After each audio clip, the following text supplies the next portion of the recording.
Pourquoi la gauche a abandonné la France? C'est ce qu'on va voir dans cette vidéo. On va venir à la source de tous les délires que l'on documente sur cette chaîne parce qu'on aime bien ici aller au fond des choses. Et après avoir fait cette petite enquête au cœur de l'effondrement moral de la gauche, je vous présenterai ma watchlist d'actions à dividendes et je vous expliquerai quelle est la bonne manière d'investir dans les actions à dividendes selon moi, mais ça se base également sur des indicateurs de performance. On va recommencer par un petit tour sur ce qui s'est passé à La Rochelle. Donc vous le savez, vous avez des hordes d'écolos qui sont arrivés pour détruire du mobilier urbain dans leur quête d'empêcher que l'humain s'adapte au changement climatique. En l'occurrence, ils s'en prennent au méga-bassine qui est une solution intelligente pour pouvoir stocker de l'eau. Et je vous rappelle le principe, hein, la méga-bassine, c'est pas quelque chose qui est contre la nappe phréatique. La méga-bassine ne commence à se remplir que quand la nappe phréatique est remplie. Et si vous ne mettez pas de méga bassine, bah, ce qui se passe, c'est juste que l'eau va se déverser dans la mer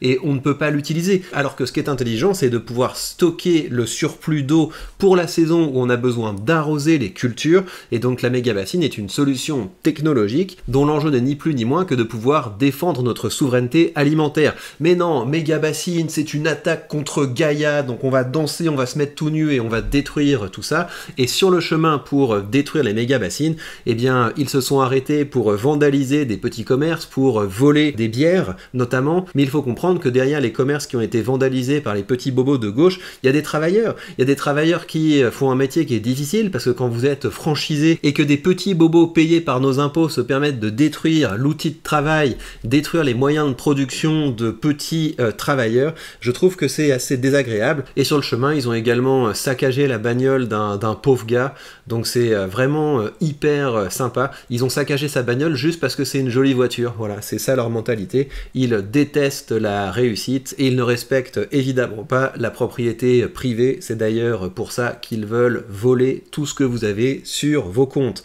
Et en chemin, ils ont fait un petit rite, c'est assez marrant, donc ça c'est les mêmes gens, ils se sont mis comme ça à danser autour d'un drapeau palestinien, donc c'est assez sympa, c'est peut-être un nouveau rituel de gauche. Donc ils ont passé une bonne journée, hein. Ils sont allés vandaliser du mobilier public, ils sont allés vandaliser des petits commerces, ils ont vandalisé des voitures, ils sont allés vandaliser une solution technique face au changement climatique et ils ont pris un bon bain. C'est vraiment génial et je pense qu'il y en a peut-être 70 à 80% de ces gens-là qui sont payés par vos impôts, soit qu'ils soient financés par des aides sociales, soit que leur salaire soit financé par vos impôts. Donc c'est vraiment cool, ça fait plaisir. Et donc avec ce drapeau palestinien, on a une transition toute trouvée vers l'autre news du jour. On a des nouvelles de la branche nazie de la France Insoumise. Alors on va l'écouter, c'est assez sympa. Nous sommes à quelques jours d'une échéance internationale qui va se tenir à Paris, qui sont les Jeux Olympiques. Et moi je suis ici pour dire que non, la délégation israélienne n'est pas la bienvenue à Paris. Les sportifs israéliens ne sont pas les bienvenus. Un propos raciste. En fait, il en sait rien si les athlètes israéliens sont pour ou contre la guerre. Il en sait absolument rien. Il discrimine ces gens au nom de leur nationalité. Donc il y a quand même un vrai problème, mais on comprend très bien pourquoi il fait ça. Et si vous voulez comprendre l'origine de cette mue de la gauche, et puis les difficultés qu'ils ont eu à condamner l'attaque du Hamas, le fait qu'ils refusent de reconnaître le Hamas comme un groupe terroriste, le fait que si on creuse un petit peu, on se rend compte que la France Insoumise a même financé les terroristes du Hamas. Je vous renvoie là-dessus à l'enquête qui avait été menée par les journalistes de Livre Noir. Et donc, comment la gauche a pu tomber si bas? Eh bien, par stratégie électorale. Et la stratégie électorale de cette nouvelle gauche a été posée sur le papier, elle a été théorisée par le think tank de gauche Terra Nova. Et dans une note qui s'appelle « Gauche, quelle majorité électorale ?», il note que la gauche a rompu avec le monde ouvrier, ou plutôt que le monde ouvrier s'est détourné de la gauche. Au fond, la gauche, depuis à peu près mai 68, c'est surtout des bobos intello, donc ça n'a rien à voir avec la classe ouvrière, ça n'a rien à voir avec le monde du travail. Et donc face à cette érosion de leur corps électoral, eh bien, ils ont théorisé le fait qu'ils devaient trouver de nouvelles cibles, un nouveau marché, de nouveaux clients, et donc ils misent d'abord sur les diplômés. Donc ils l'expliquent en disant oui, c'est parce que les diplômés sont intelligents, c'est pour ça que les diplômés votent à gauche. En vrai, c'est qu'il y a un conflit d'intérêts évident quand on est proche prof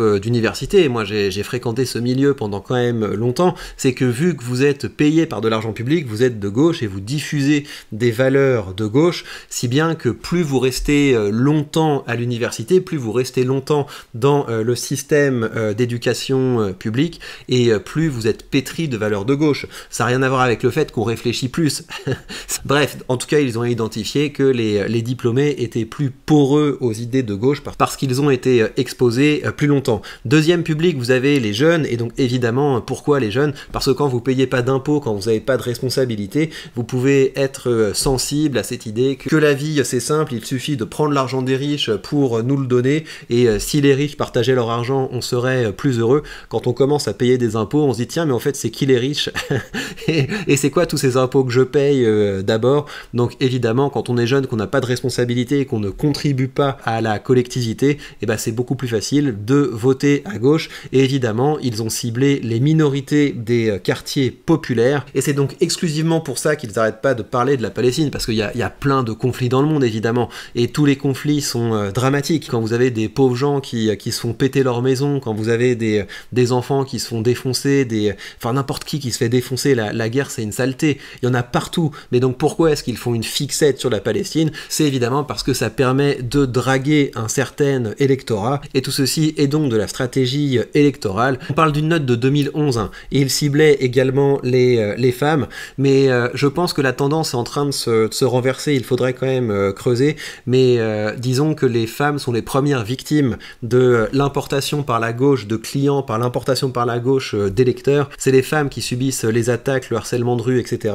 Et vous avez par ailleurs un conflit évident entre l'émancipation des femmes et l'électorat que cherche à draguer l'extrême gauche. En tout cas, voilà, toutes les manifestations qu'on voit aujourd'hui de ce délire de la gauche, de cet effondrement moral de la gauche, eh bien tout ça est une stratégie électorale qui est liée au fait que la gauche, ça fait longtemps qu'ils ne se battent plus pour les travailleurs pauvres, ils se battent pour les jeunes inconscients, pour les bobos et pour les racailles. Encore une fois, je pense avoir dit les termes dans cette vidéo, donc soutenez-moi, abonnez-vous, commentez, partagez cette vidéo, et je vous encourage évidemment à commencer à créer du contenu qui vise à faire valoir les intérêts des créateurs de valeur. Et il faut bien comprendre que cette stratégie de la gauche est efficace. Ça va se traduire très concrètement par de plus en plus de confiscation et par de plus en plus de privation pour les créateurs de valeur. Donc il faut vraiment commencer à se battre pour faire refluer cette gauche indigne et confiscatrice.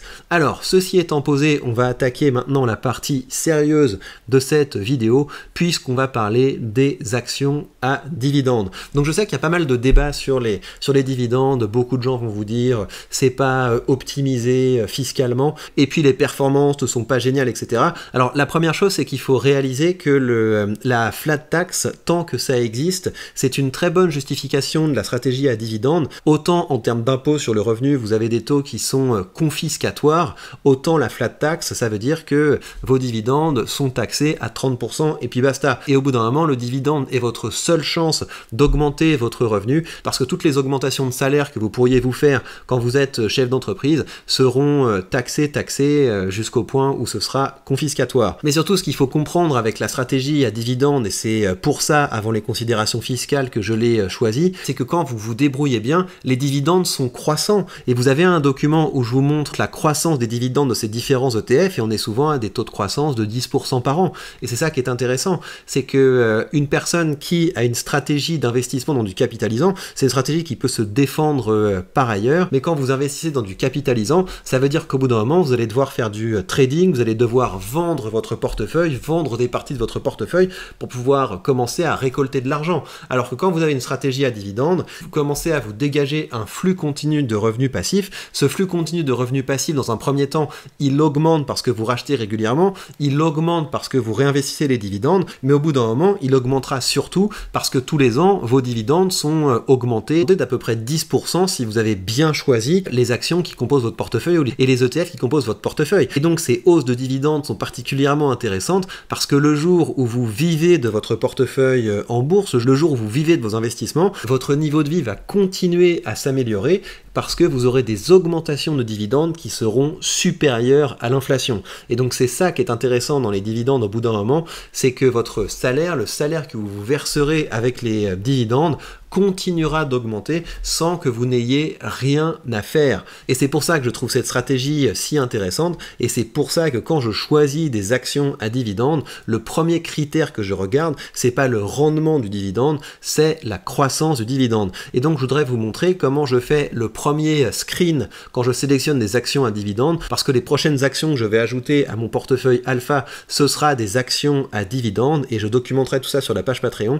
Mais ici, pour que tout le monde puisse en bénéficier, je vous montre comment je fais la première étape du screen pour pouvoir sélectionner des actions à dividendes. Donc là, vous avez un stock screener qui est pas trop mal, qui est le stock screener de MarketBeat. Les deux seuls critères que je prends quand je fais mon premier screen, je vais dans dividendes, et ce que je veux, c'est la croissance du dividende sur les 3 dernières années, et ce que je veux, c'est le nombre d'années de croissance du dividende. Le reste, je garde le secteur quand même, parce que je suis toujours intéressé par avoir de la diversité, parce que j'ai beaucoup d'actions tech et financières, et donc je trouve ça toujours intéressant de pouvoir se diversifier. Donc c'est le seul truc que je mets. J'enlève toutes les autres choses, et les seuls critères que je regarde, c'est la croissance du dividende, et c'est la régularité avec laquelle le dividende a été augmenté. Et je prends 2 critères pour alimenter ma watchlist. Je veux au moins 10 années d'augmentation du dividende, et je veux qu'au cours des 3 dernières années, le dividende ait augmenté d'au moins 10%. Donc Microsoft, ça coche, ça veut dire que c'est une entreprise que je peux ajouter à mon stock screener. Qu'est-ce qu'on a d'autre? Ça, Broadcom, ça coche. On a des augmentations de plus de 12,58% depuis plus de 14 ans. United Health Group, ça coche. Visa, ça coche, etc.